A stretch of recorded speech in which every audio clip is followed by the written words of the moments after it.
Peace and love, everyone. Welcome back to this week's live forecast. And we're going to go ahead and get started. It's not going to be a long one tonight, but it's going to be a good one. So we're going to go ahead and get started. And I'm just pulling up the charts right now. Give me 1 second here. Pulling up the charts. Got the other one here. Okay, actually, let me turn my volume up. All right. So this week we got a great forecast. Peace and love, Wally Bino. Um, Greetings to everybody that joined. Uh, so to start off, we have the first house here. We actually have Cancer in the first house on the horizon, and we see that the ruler of Cancer is here 28 degrees. It is actually close to its critical degrees, which is 29 degrees.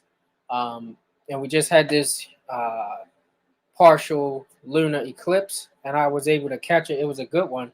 Um, you won't experience this type of eclipse for another couple of centuries, but this didn't happen since 580 years ago. So this is a significant eclipse specifically to us as a people. Peace and love, Lame Day, Sister Iman. Peace and love. And you have the ruler of the first house, which is the moon, is now, when it was full, it was 180 degrees away from the sun, and now it's beginning to wane or shrink in light. And now we see that this moon, the ruler of the first house, is in the 12th house, okay, and the moon rules Cancer, and this is the brow chakra, and it's all about getting in tune with your dreams for my Cancers.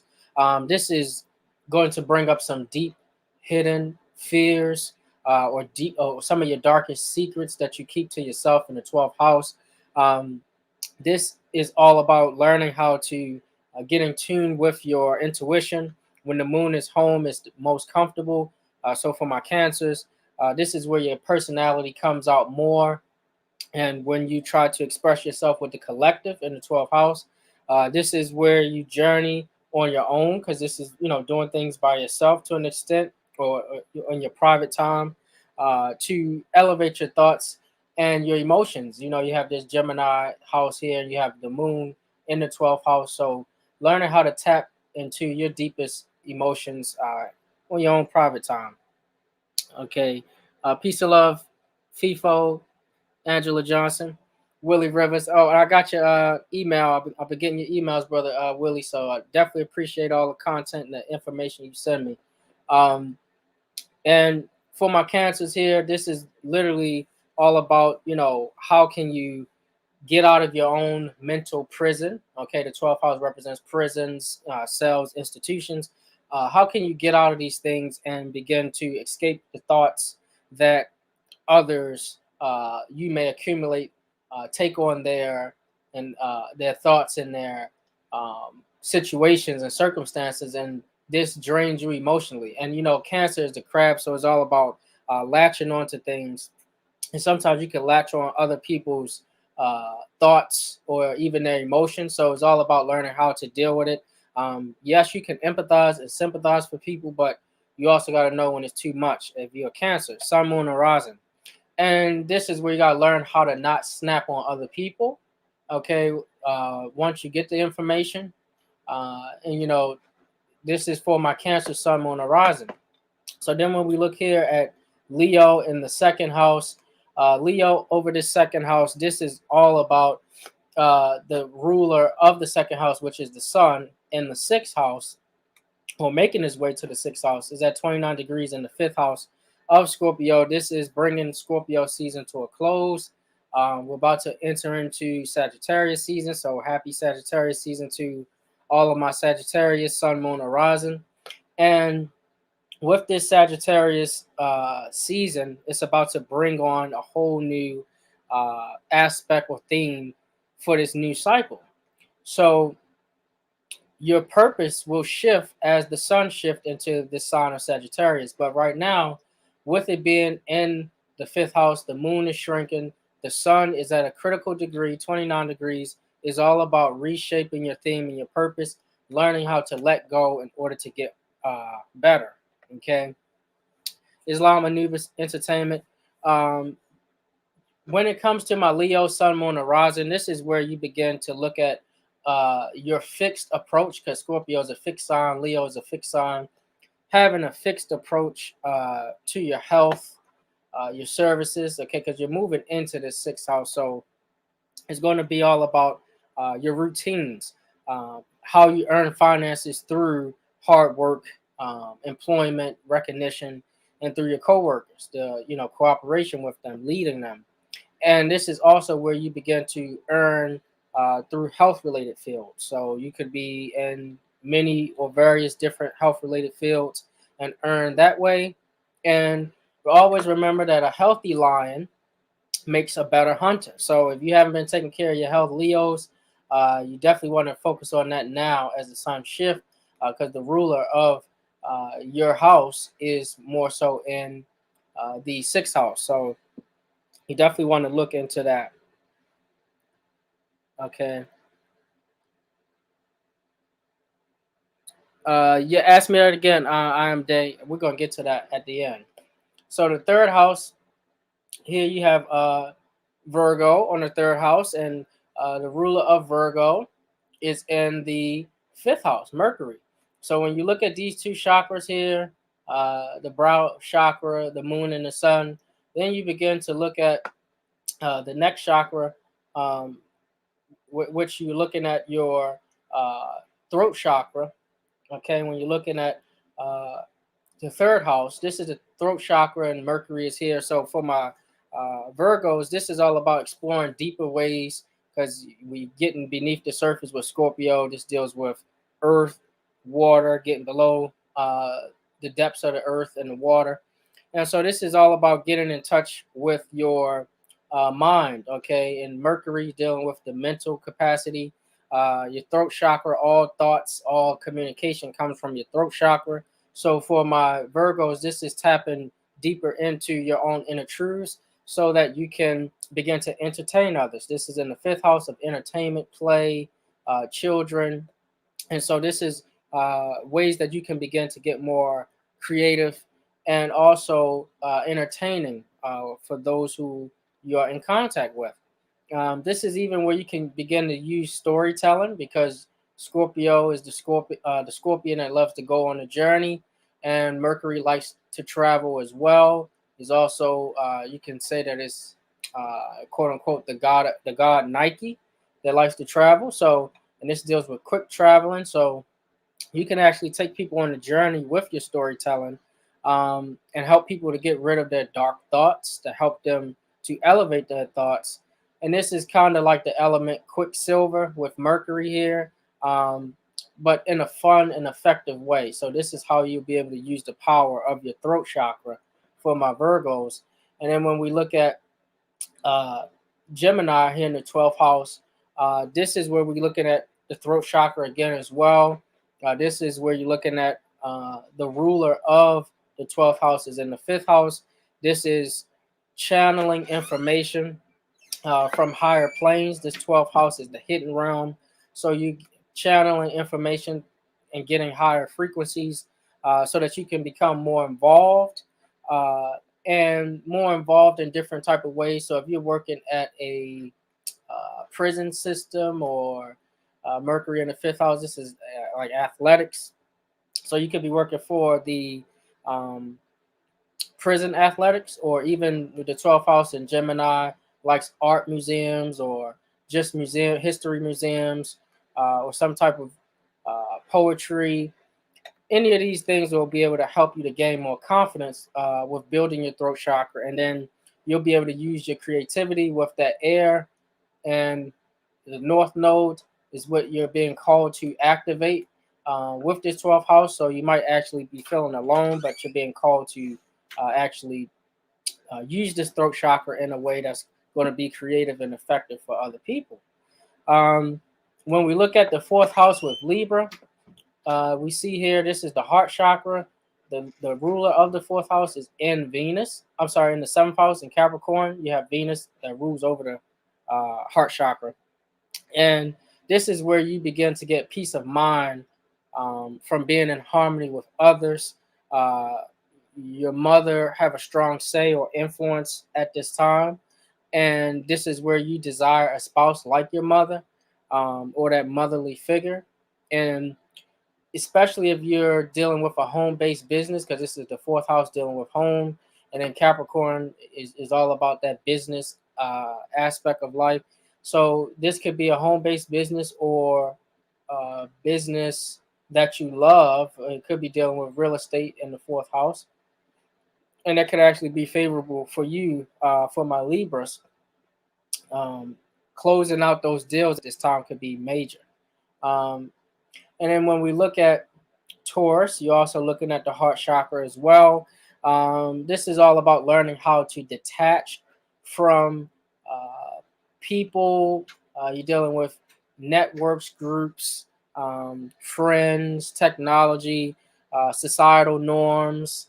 Um, this is where you begin to make your relationships count and make them grow, and where you're beginning to let go of these things you're attached to. This will actually help you to, if you desire a relationship, that'll actually help you to appreciate the relationship more, and also appreciate the resources of the earth, because Taurus is an earth sign. So Uranus is shaking up the earth right now. So a lot of times people have to get things taken from them before they're able to respond to the universe, and that's what we see taking place here.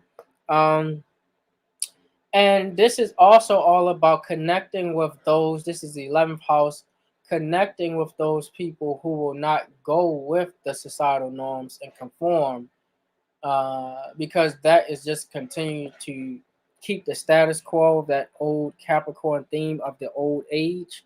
So it's more so about, learning how to get past that. Okay.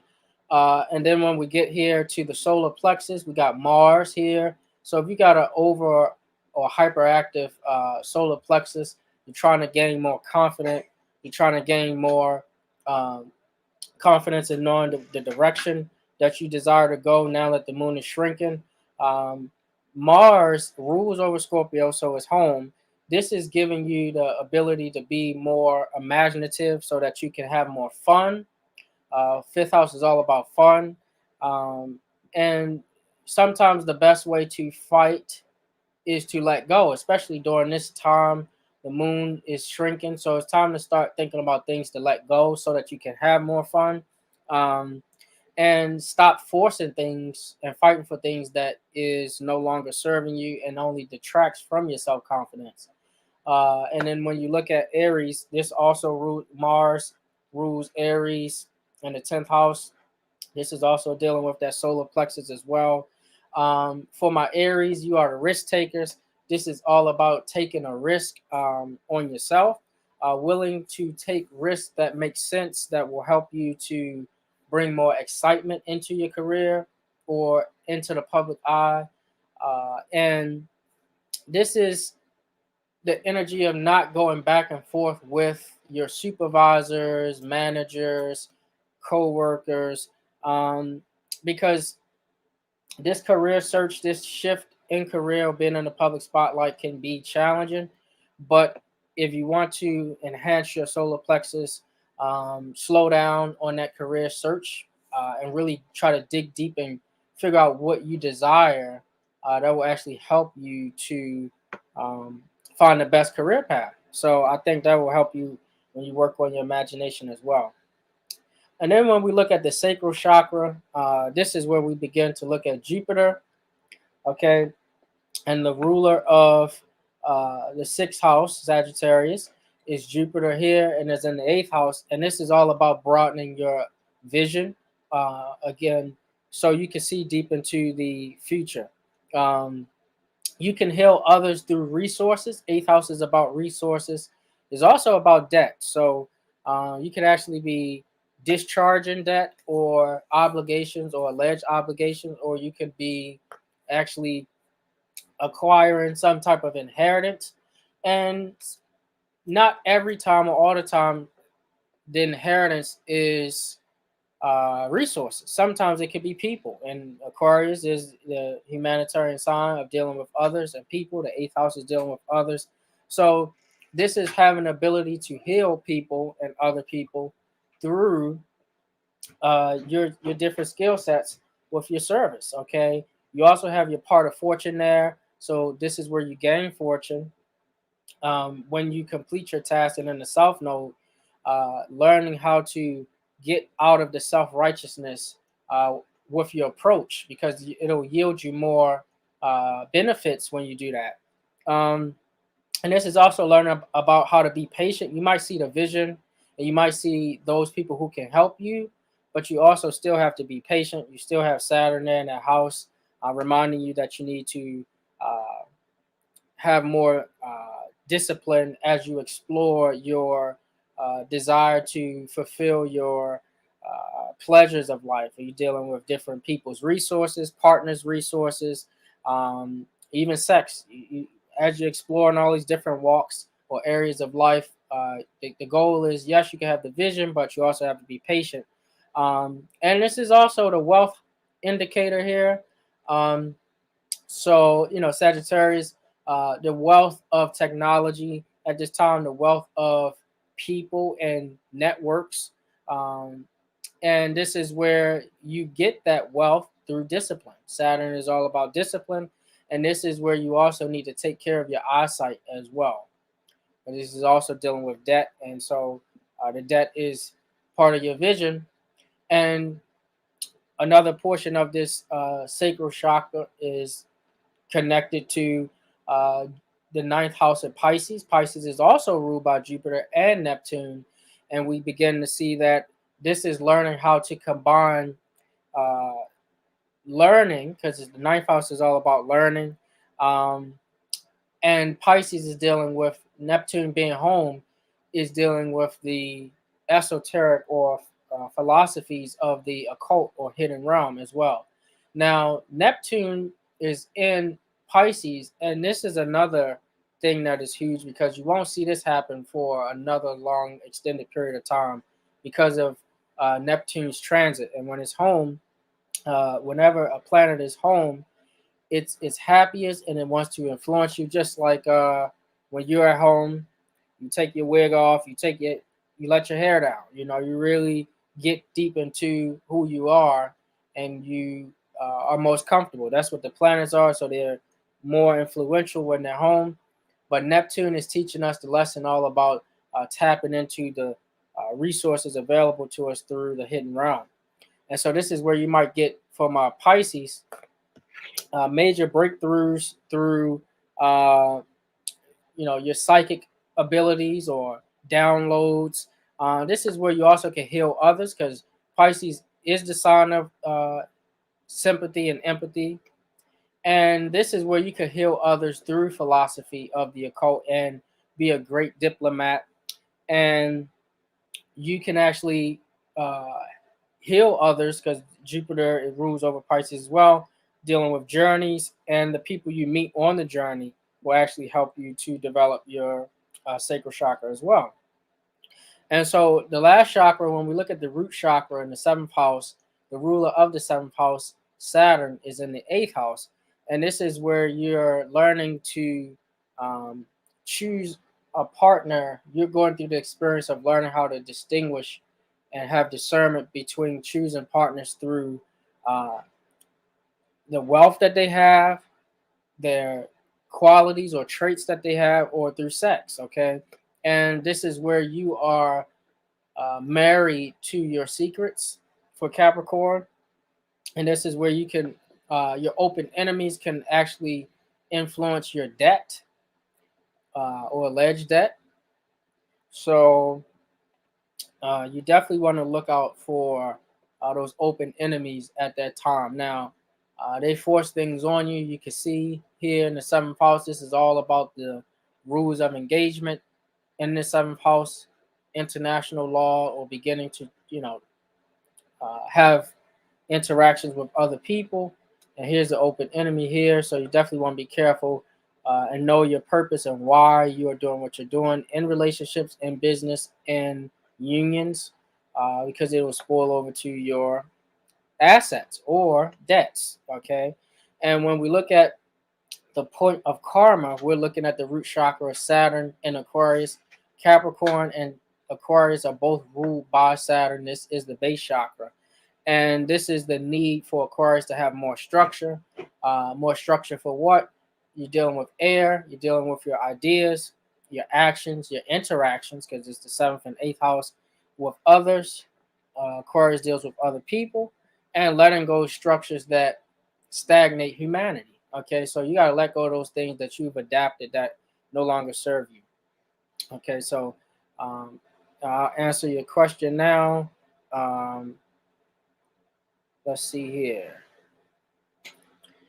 I am Day says, what exactly is a rising sign and how does it apply? So here's the rising sign, Cancer on this first house.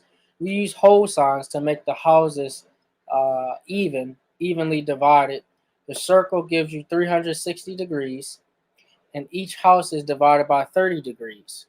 And so the rising sign is in the first house, and it's on the eastern horizon, about to rise um, above the meridian. And so here you see Cancer is on that.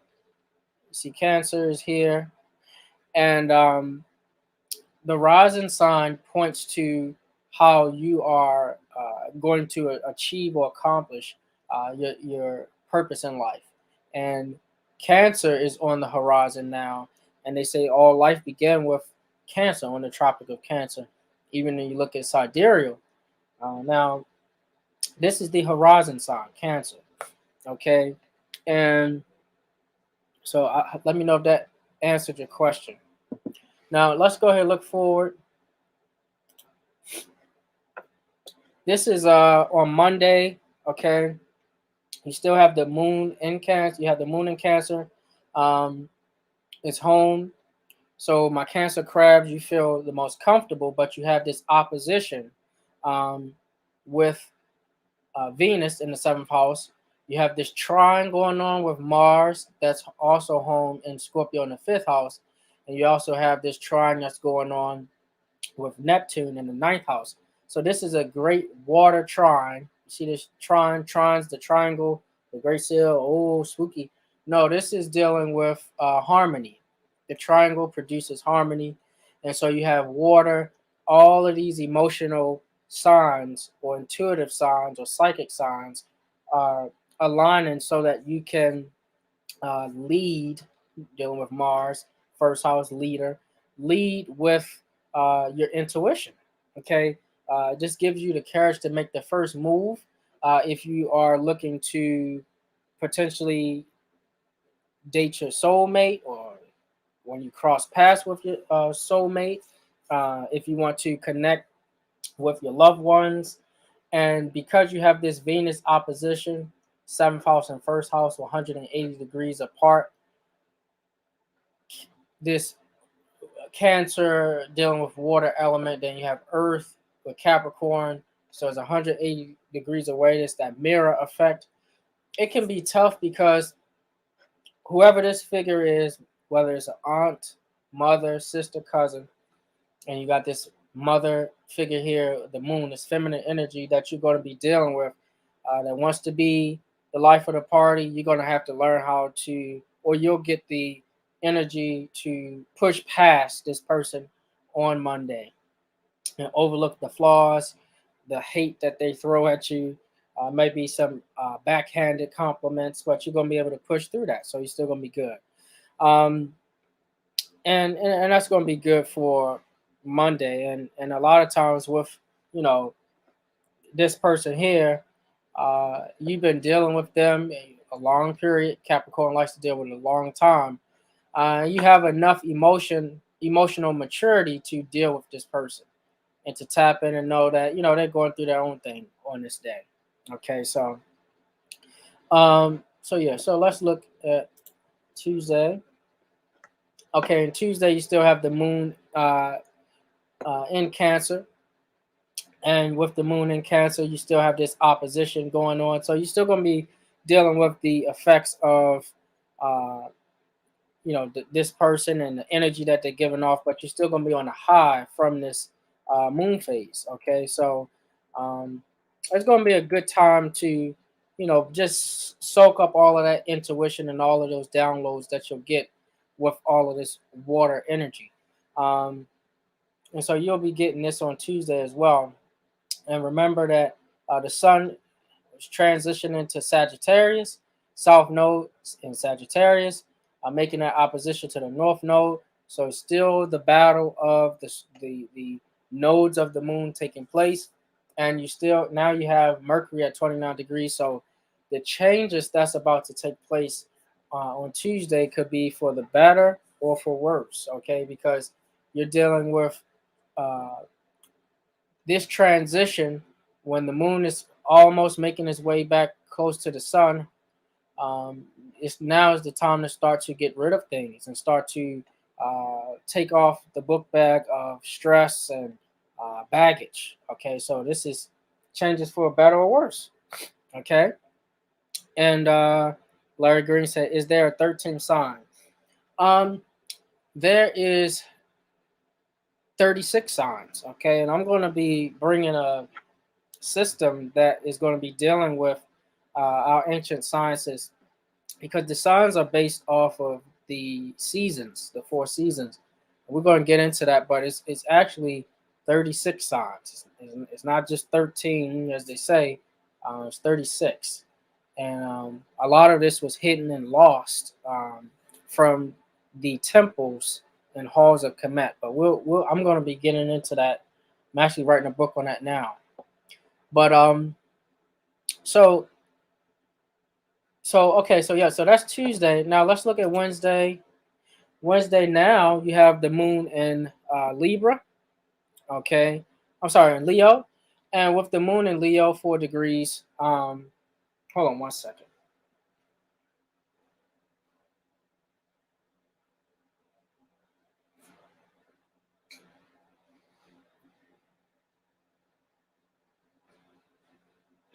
Okay, so now that you have the moon in Leo, 4 degrees, it's actually going to be making a trine to the sun in Sagittarius. So this is going to give you that perfect harmony. Again, that trine, that great pyramid that we built, we used to build these, is going to give you that harmony to be able to have success not only in your public life, because the moon deals with the public eye to a certain extent, but it also deals with the private life. So when it comes to employment, this is the personal houses. So improving your relationships uh, with your loved ones, friends, whoever is in your circle. Um, this is what this trine is going to help influence.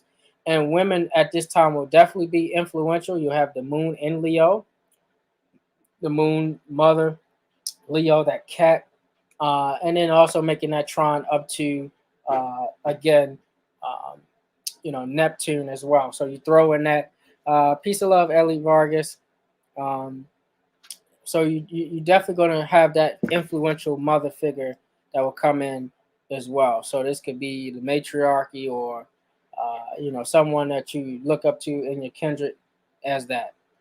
Okay, so now this is Thursday, and Thursday this is going to be different because you got the moon still in Leo. Okay, and this is also going to be where you have this great square taking place. You see all of these squares here. Squares, you can just imagine this is like a ring, a wrestling ring, boxing rings, MMA ring. This is a ring. When you see these squares, it's time to fight. It's time to square up. This is where the conflict come in. And so the moon will be in the square with, you know, the Sagittarius energy, peace of love, angel eyes. You're going to have this great opposition as well with the moon opposing Saturn. So the moon in Leo opposing Saturn in Aquarius. So you got Leo a fixed sign, Aquarius a fixed sign. Both of these will be at odds or opposition. And with this moon and Leo, this gives you like a matriarchal uh, feeling. And then with Saturn and Aquarius, that gives you the patriarchal feeling. So on Thursday, a lot of people are going to be celebrating that day. But this is going to be a great opposition. So it means a clash between the matriarch and the patriarchy in your values and your core values and systems. Plus, you're going to have a moon square, and you're going to have a square in Uranus um, and Taurus. So it's going to be a lot of fighting over different things, value systems, resources. Um, so you could just take that, and then of course we know historically what this day meant. The great theft of our land. We know that the papal bulls was issued for Christopher Colombo and many other crusaders to come to our land and take over our land from us. Um, and they did this globally. So we know that this actually represents a time period where um, we had a lot of our land stolen. Okay. We had a lot of our estate taken from us. Okay. And so some people call this Thanksgiving, but you also got to, look in history to see what implications this had on our people, and it's still having on our people to this very day. Um, we are the richest children in the world because North, Central, and South America is our state, yet we still are the lower class. Okay, um, socially, but this day, a lot of things that took place, it was stolen from us. A lot of our land was stolen, and you're going to see a lot of this energy come up, and the fights, the squares will take place. So this can be stubborn, set in the ways with the fixed signs, with your approach to how you speak, and about your value systems, and a lot of these things are going to come up that day. And of course, we know that when you move ahead, you're still going to have more of these squares. The moon now at 29 degrees, and you're going to see that great square continue to take place. So you're going to have this energy spewing over to Friday. And Friday is ruled by Venus. And Venus is all about love and, harmony. And now you're going to see more squares. It's going to continue to spew over. So just giving you that heads up. Larry Green says Nas calls it holiday, hell day. I agree. All right.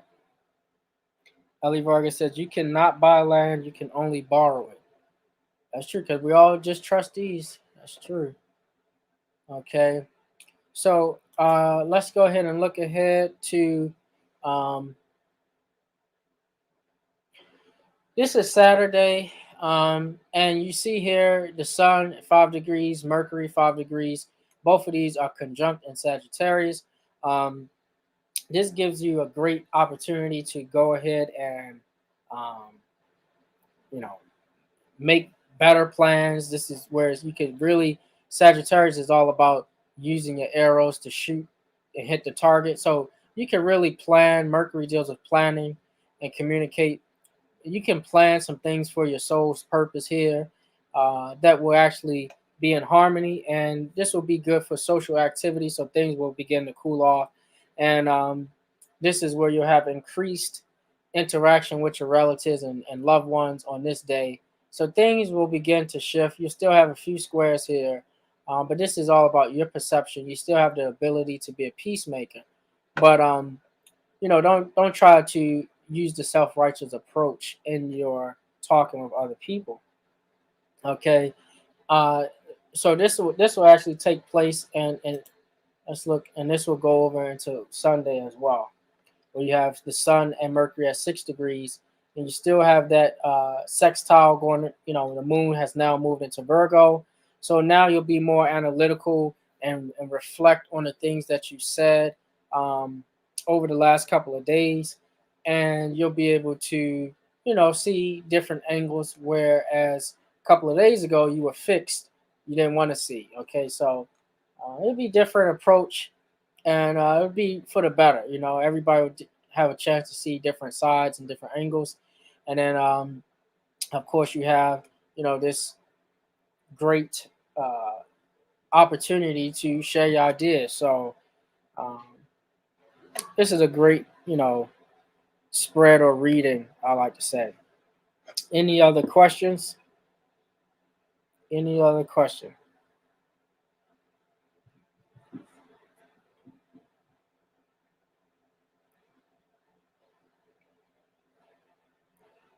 Okay.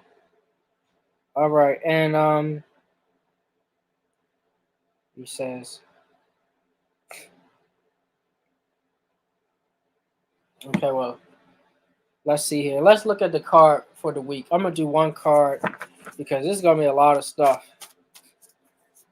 I am I am me, not Lane. Got you. My bad, I am Day. I got you, brother. Okay. And let me see. So we're gonna be also doing the solar eclipse event because we just did the lunar eclipse event, and that was a good event for those who was able to participate. We're still going to continue. That's in 2 weeks on December 4th.